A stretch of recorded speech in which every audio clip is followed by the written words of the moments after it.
जी अस्सलाम वालेकुम, welcome back to new video. Belgium में स्टडी के हवाले से इससे पहले मैंने एक वीडियो अपलोड की थी जिसमें मैंने सारी इन्फॉर्मेशन बताई थी।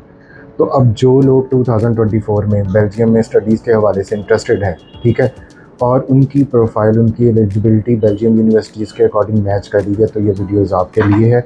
क्या उनकी रिक्वायरमेंट्स हैं, क्या स्टडी कॉस्ट है, वीज़ा कैसे होगा, वीज़ा रेशो कैसा है, और कितनी बैंक स्टेटमेंट चाहिए, ये सारा कुछ इस वीडियो में मैं बता रहा हूँ स्टेप बाय स्टेप। इसको मिस आउट ना करें। ये बहुत क्रिटिकल टाइम चल रहा है जिसमें अभी next intakes, major intakes open होने वाली हैं यूरोपियन यूनिवर्सिटीज़ की। तो इससे पहले जो बच्चे भी इन चीज़ों को रेडी कर लेंगे उनके हायर चांसेस हैं कि वो टाइमली जो है वो पहुंच जाएं बेल्जियम में, ठीक है। तो बेल्जियम की और एक बात, सबसे इम्पॉर्टेंट बात, कि बेल्जियम की एम्बेसी पाकिस्तान में अवेलेबल है, तो इसलिए इसकी जो है वो आपको जो एडिशनल कॉस्ट किसी और कंट्री में जाके पे करनी पड़ती है यूरोप के लिए, ऐसा कुछ नहीं है। तो चलते हैं वीडियो की तरफ।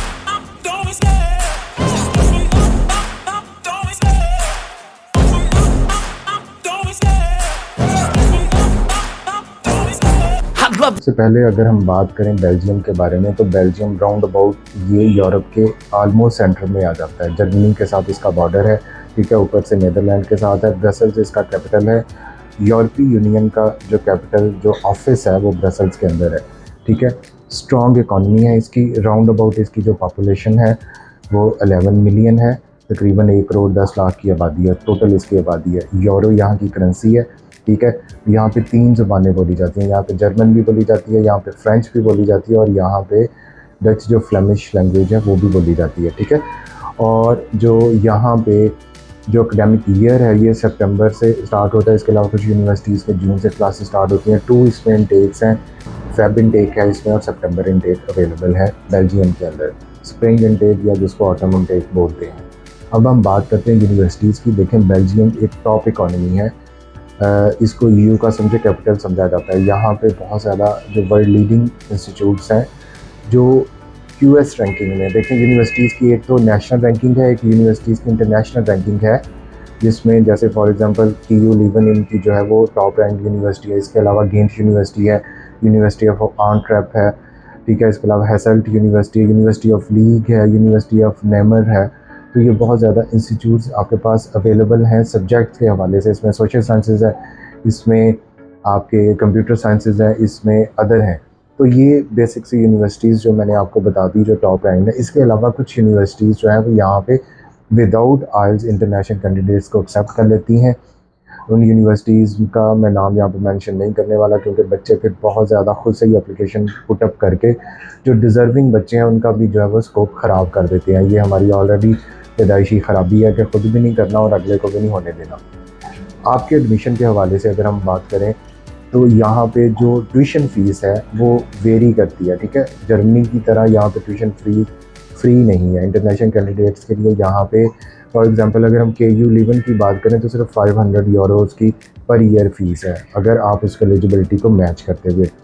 बाकी जो नॉर्मल फ़ीसें हैं वो 2000 यूरो, 3000 यूरो, 5000 यूरो, 4000 यूरो, ये एक ही यूनिवर्सिटी में डिफरेंट प्रोग्राम्स की डिफरेंट फ़ीसें हैं। तो नॉर्मल जो रेंज है वो 2000 से लेकर 5000 यूरो पर ईयर यहाँ पे मिल जाती है। प्राइवेट यूनिवर्सिटीज़ हैं कुछ जो 11000 यूरो तक जाती हैं। तो अब इस अपॉर्चुनिटी को आप अवेल कैसे कर सकते हैं? देखें, अगर आपके मिनिमम मार्क्स अगर इंटरमीडिएट में आपके जो है वो 50% से ज़्यादा हैं और सेम आपके 60% से ज़्यादा CGPA बैचलर में है, तो आप आगे फर्दर कंटिन्यूज़ के लिए बेल्जियम को सिलेक्ट कर सकते हैं। इसके करने के फ़ायदे क्या हैं? देखें, सबसे बड़ा फ़ायदा जो बेल्जियम के हवाले से मैं यहाँ पे बताना चाहूँगा ऑडियंस को, कि इसकी वीज़ा रेशो बहुत अच्छी है। अगर आपकी यूनिवर्सिटी में एडमिशन हो गया, आपने यूनिवर्सिटी की सारी रिक्वायरमेंट्स पूरी कर ली, आपके डॉक्यूमेंट्स पूरे हैं, तो ऑलमोस्ट मोर देन 90% आपका वीज़ा लग जाएगा।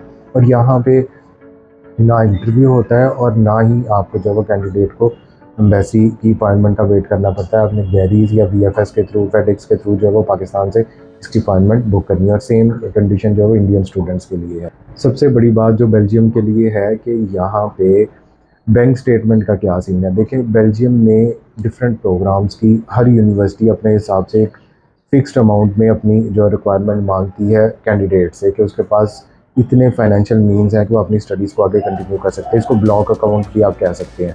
जर्मनी में तो ये एम्बेसी की भी रिक्वायरमेंट है, लेकिन यहाँ पे ये सिर्फ यूनिवर्सिटीज़ की रिक्वायरमेंट है। अगर यूनिवर्सिटी आपको ब्लॉक अमाउंट कहती है तो वो आपको यूनिवर्सिटी के डायरेक्ट बैंक में डिपॉजिट करवाना होंगे और फिर उसकी कंफर्मेशन आएगी जिसको आपने एम्बेसी में लेके जाना है।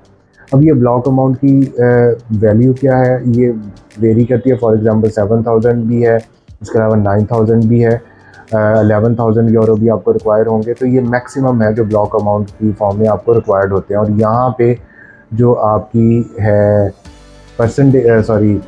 जो आपका बैंक स्टेटमेंट है, अगर आपका ब्लॉक अकाउंट बन गया तो फिर आपको बैंक स्टेटमेंट की ज़रूरत नहीं है। अगर आपको बैंक स्टेटमेंट चाहिए, यूनिवर्सिटी ने ब्लॉक अमाउंट नहीं मांगी, तो फिर आपको 7 to 8,000 पर ईयर की बैंक स्टेटमेंट आपके पर्सनल अकाउंट में होनी चाहिए।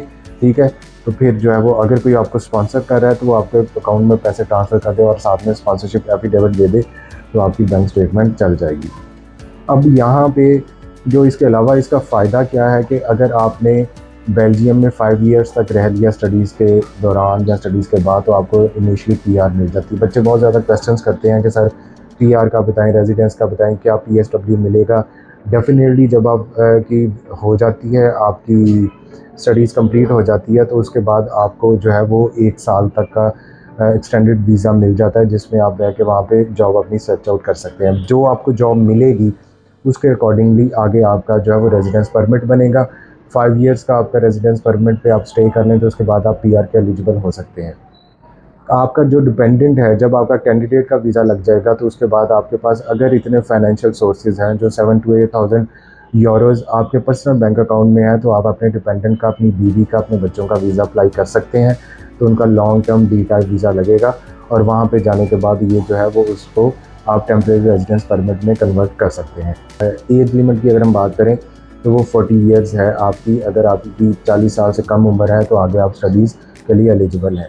देखें, दुनिया का कोई लॉ आपको स्टडीज़ करने से नहीं रोकता, लेकिन बात ये होती है कि आपकी कितनी मोटिवेशन है। ठीक है ना, आप 50 साल में स्टडीज़ के लिए जा रहे हैं तो पहले कौन सा तुसी आइंस्टाइन की थ्योरियाँ जो है वो पेश कर दी, या आपने स्टीफन हॉकिंग्स की तरह जो है कोई नए लॉ बता दिए हैं। तो ये डिपेंड करता है ये आपकी कि कितनी आपकी एजुकेशनल प्रोफाइल है, कितनी आपके सर्टिफिकेशन है, तो उस हिसाब से आगे।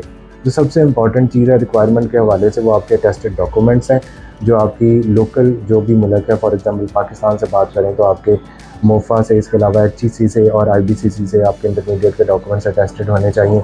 इसी तरह इंडिया वालों के लिए आपको स्टाइल होना चाहिए, उनकी डिग्री या उनके जो ट्रांसक्रिप्ट। ठीक है, और यहाँ पे आपको स्टूडेंट को वर्क अलाउ है 20 आवर्स पर वीक। आप जो है आपको लीगली वर्क अलाउ है। जो यहाँ पे वेजेस हैं स्टूडेंट्स की, वो around about 11 to 12 euro per hour के हिसाब से आपको जो है वो सैलरी मिलती है और इससे आपके लिविंग एक्सपेंस ईजिली पूरे हो जाते हैं। अगर आपके यहाँ पे देखें तो आपको जो लिविंग एक्सपेंस है वो एक स्टूडेंट का around about 500 to 600 euro residence का है, और इसके अलावा 2 to 300 यूरो अगर हम बात करें तो ये आपका फूड का एक्सपेंस है। और ये ईज़िली स्टूडेंट्स अपना मैनेज कर लेते हैं और इसके अलावा अपनी फीसेस भी अगली निकाल लेते हैं। स्कॉलरशिप्स मिल जाते हैं जो डिज़र्विंग कैंडिडेट हैं। डिज़र्विंग से मान ये नहीं है कि वो गरीब है, इट मीन्स कि वो कॉम्पिटेंट है।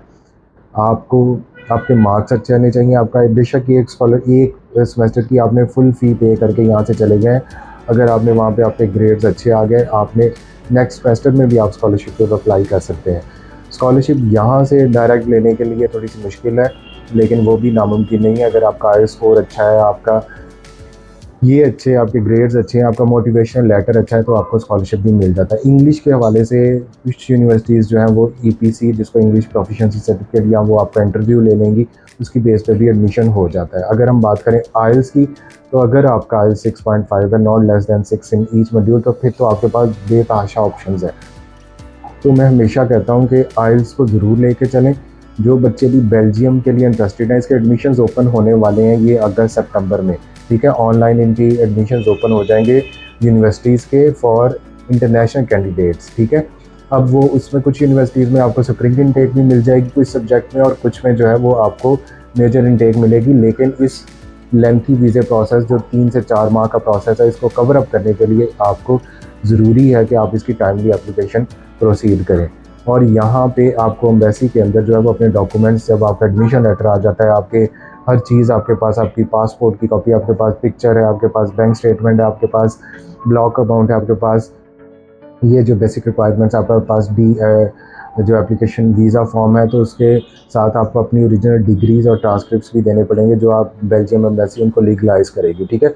2 to 3 मंथ्स इनका वीज़ा प्रोसेस है, उसके बाद आपको वीज़ा लग जाता है। वीज़ा रेशो बहुत अच्छी है, बहुत कम लोग इस पे अप्लाई करते हैं क्योंकि पाकिस्तान में बहुत कम कंसल्टेंट्स इनको डील करते हैं।